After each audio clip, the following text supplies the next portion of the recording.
Hi friends, நான் எப்படி இருக்கீங்க? இன்றைக்கி நம்ம சேனலில் வாழைப்பூ சட்னி எப்படி பண்ணுறதுன்னு பார்க்கலாம். ஈஸியாகவும் ஹெல்த்தியான ஒரு சட்னி நம்ம இப்போ எப்படி பண்ணுறதுன்னு பார்க்கலாம்.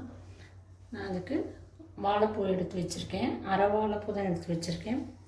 தேங்காய் வந்து பாதி மூடியில் பாதி அந்த அளவுக்கு கொஞ்சம் எடுத்து வச்சுருக்கேன். 2 ஸ்பூன் கடலைப்பருப்பு, 2 ஸ்பூன் உளுத்தம்பருப்பு, ஜீரகம் 1 டீஸ்பூனு, 2 காஞ்ச மிளகாய், நெல்லிக்காய் அளவுக்கு புளி, இஞ்சி ஒரு துண்டு, அவ்வளோதான். இப்போ நம்ம வானல் வச்சுக்கலாம். அடுத்ததாக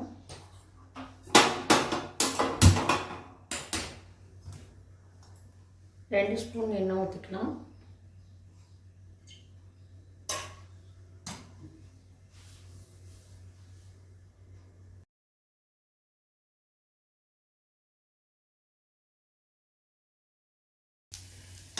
செவந்துச்சு. இந்த தேங்காவும் உள்ளே போட்டுக்கலாம்.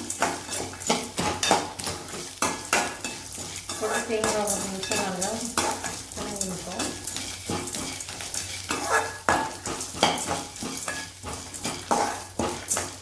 இதை எடுத்து நம்ம ஒரு பாத்திரத்துக்கு மாற்றிக்கலாம்.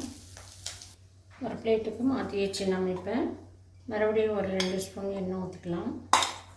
இப்போ நம்ம கழுவி வச்சுருக்க இந்த வாழைப்பூவை இதில் போட்டு நல்லா வதக்கி எடுத்துக்கலாம்.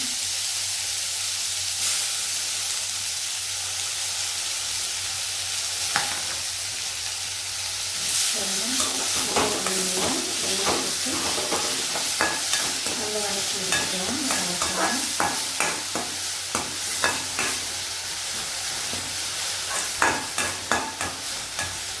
நல்லா வதக்கணும். ரோட்டில் வச்சு நல்லா வதக்கி எடுத்துக்கணும்.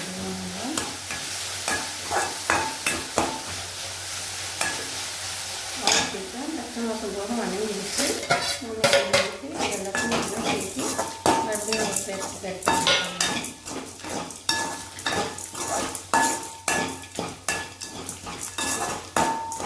எல்லாம் சேர்த்து நமக்கு மிக்சியில் போட்டு அரைச்சி எடுத்துக்கலாம். நான் வாழைப்பூ சட்னி இப்போ அரைச்சி எடுத்துகிட்டு வந்துட்டோம். பாருங்கள், கலர்ஃபுல்லாக இருக்குது, நல்லா டேஸ்டியாகவும் இருக்குது. நீங்களும் ட்ரை பண்ணி பாருங்கள். ரொம்ப ஹெல்த்தியானது. இட்லி, தோசை எல்லாத்துக்கும் சாப்பிட்றதுக்கு ரொம்ப டேஸ்ட்டாக இருக்கும். ஓகே ஃப்ரெண்ட்ஸ், நெக்ஸ்ட் வீடியோவில் பார்க்கலாம்.